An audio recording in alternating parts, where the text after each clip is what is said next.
अस्सलाम वालेकुम जी। इस वक्त हम जलसा गाह पहुंच चुके हैं। 2 बजे का टाइम है दिन का। मैं हूं, मेरे साथ जुबैर कसाना साहब और ILF की तमाम टीम यहां पर मौजूद है। आप जरा यहां वीडियो बनाएं। ये सड़क सारे रास्ते खुले हैं। उस्मान भाई आप जरा इधर बनाएं। आप जलसा गाह की तरफ आप वीडियो बनाएं। ये देखें जी, आ जाइए। यहाँ पर कोई पानी नहीं है। यहाँ पर बिल्कुल माहौल इधर है, बस करें। यहाँ पर बिल्कुल पुरसुकून माहौल है और लोग निकले घरों से। लोग हकीकी आजादी के लिए निकले।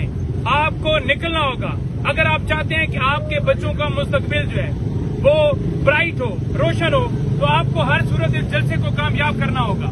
इस जलसे की कामयाबी के लिए आपका घरों से निकलना बहुत जरूरी है। हम जलसा गाह पहुंच चुके हैं। इंसाफ लॉयर फोरम की टीमें पहुंच चुकी हैं। दीगर हमारे दोस्त आ रहे हैं। तमाम कारकुनान यहाँ पहुंचे, तमाम दोस्त यहाँ पहुंचे। आईने पाकिस्तान आपको आर्टिकल 16 के तहत हक देता है जलसा करने का, जुलूस करने का, रैली निकालने का। लाहौर हाई कोर्ट में दरखास्त उन्होंने दी कि जलसे को रोका जाए। लाहौर हाई कोर्ट ने दरखास्त मुस्तरद कर दी। इंतजामिया को कहा कि आप 5 बजे तक इसे डिसाइड करें।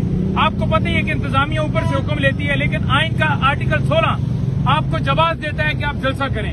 15 महीने आप लोगों ने टाइम दिया है, तो अब ये टाइम आ गया है। जब आपने आपने उनको टाइम दिया तो उन्होंने इजाजत नहीं दी, लिहाजा जलसा हमने करना है, जो हमारा हक है। कप्तान ने हुक्म दिया है, हकीकी आजादी के लिए निकलना है, अदलिया की आजादी के लिए निकलना है, जमहूरियत की बका के लिए निकलना है, पाकिस्तान की आजादी के लिए निकलना है और इस जलसे को कामयाब करना है।